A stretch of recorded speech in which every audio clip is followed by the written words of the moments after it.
തെറ്റ് ചെയ്യാത്തവരായിട്ട് ആരുണ്ട് Gopu? Hema reporting.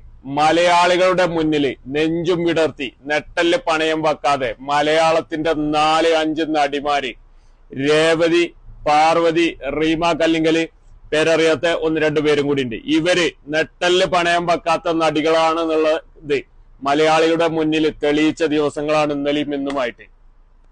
Cinema ലോകത്ത് എന്തൊക്കെയാണ് നടക്കുന്നത്? സിനിമാ ലോകം എന്ന് പറഞ്ഞ സ്വർഗത്തില് എന്തൊക്കെയാണ് പെണ്ണുങ്ങൾക്കെതിരെ, നടികൾക്കെതിരെ അവസരങ്ങൾ കിട്ടാതെ ഇങ്ങനെ ചെയ്തിട്ടില്ലെങ്കിൽ ആ പെണ്ണിന് ലൈഫില്ല, സിനിമയില്ല, കാര്യങ്ങളൊക്കെ തുറന്നു കാട്ടി കേരളത്തിലെ മലയാളികളുടെ മുന്നിൽ തുറന്നു കാട്ടി നട്ടല് പണയം വെക്കാത്ത 4-5 നടിമാർക്ക് ആദ്യം തന്നെ കേരളത്തിന്റെ ബിഗ് സല്യൂട്ട്, ബിഗ് സല്യൂട്ട്. ഒന്നും പറയല്ല. ഇവന്മാരൊക്കെ നമ്മളൊക്കെ പഠിച്ചിട്ടുണ്ട്. സ്വർഗത്തിൽ ചെന്നാല് നമ്മളൊക്കെ മനസ്സിൽ കരുതുന്നത് എന്താണോ നമുക്കത് കിട്ടുന്നുള്ളത്. അതേപോലെയാണ് സിനിമ ലോകത്ത് നടന്നുകൊണ്ടിരിക്കുന്നത് എന്നുള്ളത് മലയാളികൾക്ക് കാട്ടിത്തന്ന നടികളാണ് നിങ്ങള്. പിന്നെ എന്താണ് ഈ സിനിമാ ലോകത്തിൽ ആരും ഇതിനെതിരെ വായ തുറക്കണില്ലല്ലോ. ഞങ്ങൾ അങ്ങനെ ചെയ്യും ഇങ്ങനെ ചെയ്യും പറഞ്ഞിട്ട് ആരും തുറക്കണില്ല. നിങ്ങളൊന്നും ചെയ്യണ്ട. ഇവിടെ ചെയ്യാൻ കേരളത്തിൽ ഒരു സർക്കാരുണ്ട്, ഒരു ഭരണ സംവിധാനം ഉണ്ട്. തെറ്റ് ചെയ്തിട്ടുണ്ടോ കൂട്ടിൽ ഇടുന്നെ ചെയ്യും, ഒരു സംശയവും വേണ്ട. ഓക്കെ, ആരൊക്കെയാണ് ഇതിൽ ചെയ്ത്? അപ്പൊ ഞങ്ങള് മലയാളികൾ കാത്തു നിൽക്കുന്നത് ഏത് നിമിഷത്തിനും വേണ്ടിയിട്ടാണെന്ന് വെച്ചാല് ആ റൂമിൽ പോയിട്ട്, നടിമാര് കടന്നുറങ്ങുന്ന റൂമിൽ പോയിട്ട് മുട്ടുന്ന ആ പ്രമുഖർ ആരാണെന്ന് അറിയാൻ വേണ്ടിയിട്ടാണ്. അതും കൂടി ഒന്ന് പുറത്തു വിടണം. എല്ലാരും അറിയട്ടെ, ലീലാവിലാസങ്ങൾ എല്ലാരും അറിയട്ടെ. മലയാള സിനിമയിൽ നടക്കുന്ന, സിനിമ ഇൻഡസ്ട്രിയിൽ നടക്കുന്ന ലീലാവിലാസങ്ങൾ എല്ലാവരും അറിയട്ടെ. ആരൊക്കെയാണ് നടിമാര് കിടക്കുന്ന റൂമിൽ പോയിട്ട് മുട്ടുന്നത്? ഏതൊക്കെ ആൾക്കാരാണ് അവസരങ്ങൾ കൊടുക്കാത്തത്?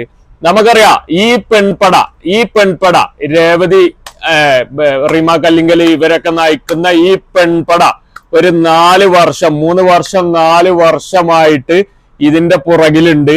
ഈ WCC എന്ന് പറഞ്ഞിട്ട് ഹേമ റിപ്പോർട്ട് തയ്യാറാക്കുന്ന ഒരു കമ്മിറ്റി ആയിട്ട് ഒരു 3-4 വർഷങ്ങളായിട്ട് ഇതിന്റെ പിന്നിലുണ്ട് എന്നുള്ളത് നമ്മൾ ഓരോ മലയാളികൾക്കും അറിയാം. ഓക്കെ, ഭാവനന്റെ ആ കേസൊക്കെ വന്ന ടൈമിലാണ് ഇവരൊക്കെ ഇങ്ങനെ ഒരു സംഘടനയൊക്കെ ഉണ്ടാക്കിയാണ്ട് ഇതായത്.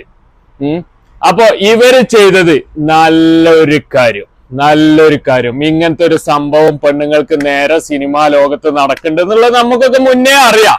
പക്ഷെ ഇവരിത് പബ്ലിക്കിൽ കൊണ്ടുവരാൻ കാണിച്ച ചങ്കൂറ്റം, അതിനാണ് ഇന്ന് കേരളത്തിലെ ജനങ്ങളും സോഷ്യൽ മീഡിയയും മൊത്തം ആൾക്കാരും സപ്പോർട്ട് ചെയ്ത് സംസാരിക്കുന്നത്. ആ നെട്ടലിന് ഇത് ജനങ്ങളുടെ മുന്നിക്ക് കൊണ്ടുവരാൻ കാണിച്ച തന്റെ അടുത്തോടുള്ള നെട്ടലിനാണ്. അപ്പോ ഞങ്ങൾക്ക് മലയാളികൾക്ക് നിങ്ങളോട് പറയാനുള്ളത് എന്താ വെച്ചാല്, നിങ്ങളുടെ സംഘടനന്റെ പേര്, അതായത് മലയാള സിനിമക്കാരുടെ ഒരു സംഘടന ഉണ്ടല്ലോ, ആ സംഘടനന്റെ പേരൊന്ന് മാറ്റി തരണം ദയവ് ചെയ്ത്. ഞങ്ങളൊരു അഭ്യർത്ഥനയാണ്. കേട്ടോ, മലയാളികളുടെ ഒരു അഭ്യർത്ഥനയാണ്. നിങ്ങളെ ഈ പരിപാടിക്കും പ്രവർത്തിക്കും ഒക്കെ ഒരു യോജിച്ച ഒരു പേരല്ല അത്. ദയവ് ചെയ്ത് അതൊന്നും നിങ്ങൾ മാറ്റി തരണം. നിങ്ങൾ വേറെ എന്തെങ്കിലും പേരിട്ടളി. അതൊരിക്കലും നിങ്ങളെ ഈ ഒരു സംഗതിക്ക് യോജിച്ച ഒരു പേരല്ല നിങ്ങളെ സംഘടനക്ക് ഇപ്പോൾ ഉള്ള പേര്. എന്തല്ലേ നിങ്ങളൊക്കെ സ്വർഗത്തില് നിങ്ങൾക്ക് വേണ്ടത്, നിങ്ങൾക്ക് ഇതാവേണ്ടത്. ഈ വീഡിയോ കാണുന്ന നീയും ഞാനും അടക്കം നമ്മളൊക്കെ കൂടിയിട്ടാണ് ഇവരൊക്കെ ഇത്ര ഹൈപ്പിലെത്തിയത്. ഇവരൊക്കെ ഒരു ഉദ്ഘാടനത്തിന് വന്നാല് നമ്മളൊന്നും മൈൻഡ് ചെയ്യണ്ട. നിന്നൊക്കെ എങ്ങനെയാ കാണുന്നത് അതേപോലെ കണ്ടാൽ മതി. ഇവരൊക്കെ അത്രേ ഉള്ളൂ ഇവരൊക്കെ. ഈ പെണ്ണുങ്ങളെ ചൂഷണം ചെയ്യുക, അവർക്ക് അഭിനയിക്കാനുള്ള അവസരം നിഷേധിക്കുക. നിങ്ങൾക്ക് വേണ്ട കാര്യങ്ങൾ കിട്ടിയിട്ടില്ലെങ്കിൽ അവർക്ക് സിനിമയിൽ ചാൻസ് ഇല്ല. ഇങ്ങനത്തെ ഒക്കെ സംഗതി കൊണ്ടിട്ട് സിനിമാ ലോകം നിങ്ങൾ കുറച്ച് ആൾക്കാര് അടക്കി പോയ നടക്കൂല മക്കളെ. കേരളത്തിൽ നടക്കൂല. ഈ ജാതി ചങ്കൂറ്റല്ലേ, നട്ടല് പണയം വെക്കാത്ത സ്ത്രീകള്, ഈ ഇതേപോലത്തെ മുത്തുമണിയാള് കേരളത്തിൽ ഉണ്ടാണോടത്തോളം കാലം നിങ്ങളെ പരിപാടിയൊന്നും ഇനി അങ്ങോട്ട് മുന്നോട്ട് പോവില്ല. എന്ത് നിങ്ങൾ ആരും വായ തുറക്കാത്ത? ഇപ്പൊ ഞാന് കണ്ട ഒരു ഒറ്റ ഇത് എന്ന് പറഞ്ഞ ആസിഫലിന്റെ മാത്രമാണ്. വേറെ ആരതും ഞാൻ കണ്ടിട്ടില്ല. ആസിഫ് കാര്യങ്ങൾ പറഞ്ഞു. അങ്ങനെ സ്ത്രീകൾക്ക് സംഭവിച്ചിട്ടുണ്ടെങ്കിൽ അവരെ കൂടെ തന്നെ നമ്മൾ നിൽക്കുന്നുള്ളത് ആസിഫ് അലി പറഞ്ഞു. അതിന് ആസിഫ് അലിയാ ബിഗ് സല്യൂട്ട്. വേറെ ഒരു കുട്ടിയാളും ഞാൻ കണ്ടിട്ടില്ല, ഈ നേരം വരെയായിട്ട് ഞാൻ കണ്ടിട്ടില്ല. അപ്പോ ഇനി നിങ്ങളെ പൊലയാട്ടൊന്നും കേരളത്തിൽ നടക്കൂല മക്കളെ, നടത്തൂല. ഇത് യുഗം വേറെയാണ്, യുഗം വേറെയാണിത്.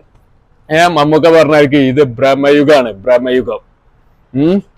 അപ്പൊ ഈ കുട്ടിയാൾക്ക് ഒരു ബിഗ് സല്യൂട്ടും കൂടി.